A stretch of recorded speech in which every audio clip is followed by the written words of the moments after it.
A new crew heads to the space station, a major storm spotted from space, and a robotic spacecraft enabling human missions to the moon.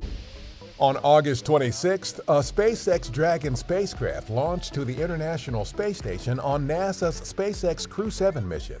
The next day, the four-person crew, including NASA astronaut Jasmine Mogbelli, arrived at the orbital outpost and were welcomed aboard as part of the station's Expedition 69 crew. They will spend about 6 months conducting research and technology demonstrations on the space station to benefit life on Earth and future Artemis human exploration missions to the Moon and eventually to Mars.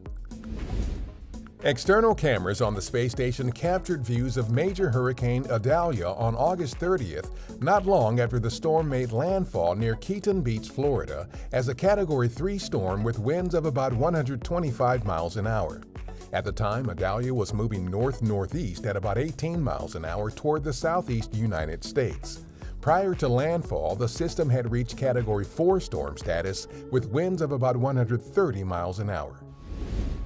Data from our Lunar Reconnaissance Orbiter, or LRO, was used during a recent training session to help familiarize the Artemis II astronauts with what they can expect to see from lunar orbit on their upcoming mission around the Moon.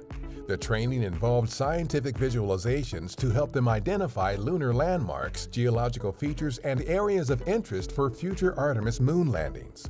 LRO has returned a treasure trove of scientific data during its 14 years of observing the Moon. August 30th marked the 40-year anniversary of NASA astronaut Guy Bluford becoming the first African American to fly in space. He flew aboard Space Shuttle Challenger on the STS-8 mission, the first night launch and night landing of the Space Shuttle program. Bluford was a member of NASA's 1978 astronaut class, which included the first African Americans, the first Asian American, and the first women astronauts.